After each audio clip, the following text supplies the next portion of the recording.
नमस्कार मैत्रिणींनो, आपल्या नवीनशा व्हिडिओमध्ये तुमचे सर्वांचे मनापासून स्वागत करत आहे। मागील व्हिडिओमध्ये आपण या ब्लाऊजची शिलाई केलेली दाखवलेली आहे।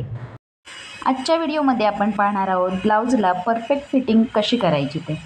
लूप पट्टीचे माप सोडून कमरेकडच्या सर्व भागाचे असे व्यवस्थित माप मोजून घ्यायचे आहे। दाखवल्याप्रमाणे कमरेचे 4 भागामध्ये मी माप मोजून घेतलेले आहे।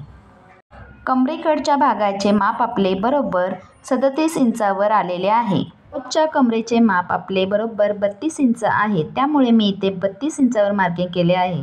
आता आपले 32 आणि 37 इंचामधले माप हे 5 इंच आल्यामुळे त्याचे 4 भाग करून घ्यायचे आहेत। तुम्हाला जर आकडेवारी करून जमत नसेल तर मेजर टेपवर दाखवल्याप्रमाणे बरोबर 5 इंचाचे 4 भाग करून घ्यायचे आहेत। इथे तुम्ही पाहू शकता 5 इंचाचा बरोबर 1.25 इंच चौथा भाग आलेला आहे। ब्लाऊजला केलेल्या कवर शिलाईपासून पुढे 1.25 इंचावर असे मार्किंग करून घ्यायचे।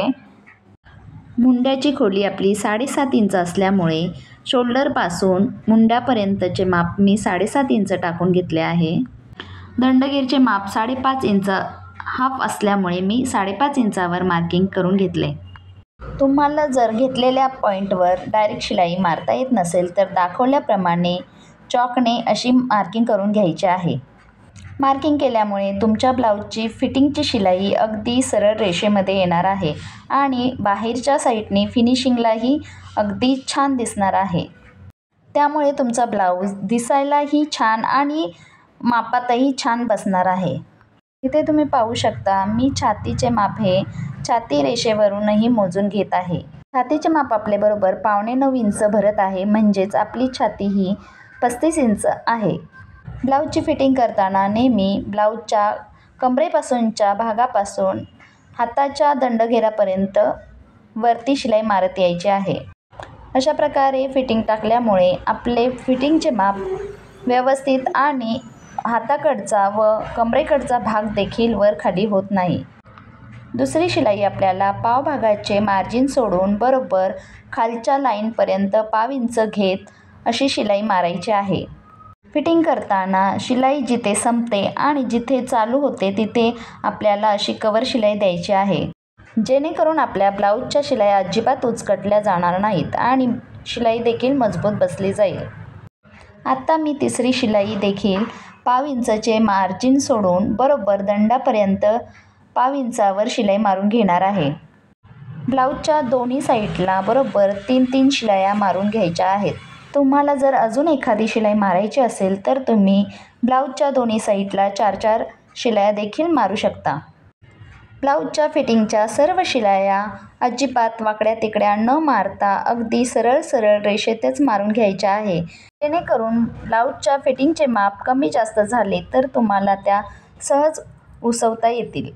ब्लाऊजच्या दुसऱ्या साईडला देखील मी 1.25 इंचावर खालच्या साईडला मार्किंग करून घेतले आहे। पहिल्या भागाच्या मुंडा खोलीचे माप मी 7.5 इंच घेतले, त्याचप्रमाणे दुसऱ्या मुंडा खोलीचे माप देखील मी बरोबर शोल्डरच्या वर ठेवून 7.5 इंचावर मार्किंग करून घेणार आहे। फिटिंगचे माप जर परफेक्ट आले तर आपल्या कस्टमरचा ब्लाऊज देखील अगदी परफेक्ट बसला जातो। फिटिंगचे माप आपले लूज झाले किंवा घट्ट झाले तर कस्टमरला तो ब्लाऊज चुकल्यासारखा वाटत असतो। त्यामुळे आपले फिटिंगचे माप अगदी व्यवस्थित आणि परफेक्ट यावे यासाठी तुम्ही देखील फिटिंगचे माप अगदी व्यवस्थितच टाकायचे आहे, जेणेकरून तुमचा ब्लाऊज अगदी परफेक्ट फिटिंगमध्ये होईल। आता मी दुसऱ्या बाजूला देखील मी असे चॉकने मार्किंग करून घेतले आणि त्याला सुरुवातीला कवर शिलाई मारून घेतली आणि बरोबर सरळ रेषेमध्ये शिलाई मारून घेतली। पहिल्या भागाला आपण 3 शिलाया मारून घेतलेल्या आहेत, त्याचप्रमाणे या भागाला देखील 1.5 इंचाच्या अंतरावर बरोबर शिलाया मारून घ्यायच्या आहेत। शिलाई मारायचा भाग बरोबर मशीनच्या आतल्या साईडलाच येईल अशा प्रकारे ठेवून शिलाई मारायची आहे। दाखवल्याप्रमाणे तिन्ही शिलाया आपण अशा 1/2 इंचाच्या अंतरावर मारून घेतलेल्या आहेत। तुम्ही जर चॅनलवर नवीन असाल तर आपल्या चॅनलला लाईक करायला आणि कमेंट करायला नक्की विसरू नका। शिलाई मारून झाल्यावर उरलेले दोरे असे आपल्याला कट करून टाकायचे आहे, जेणेकरून आपले फिनिशिंग अगदी छान दिसेल।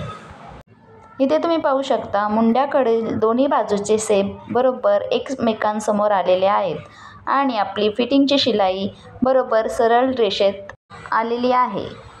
ब्लाऊजची कटिंग जितके महत्त्वाचे असते तशीच आपली शिलाई देखील महत्त्वाची असते आणि आपले फिनिशिंग देखील महत्त्वाचे असते. इथे तुम्ही पाहू शकता आपला ब्लाऊज देखील शिवून फिनिशिंगमध्ये रेडी झालेला आहे. व्हिडिओ संपूर्ण पाहिल्याबद्दल तुमचे मनापासून आभार.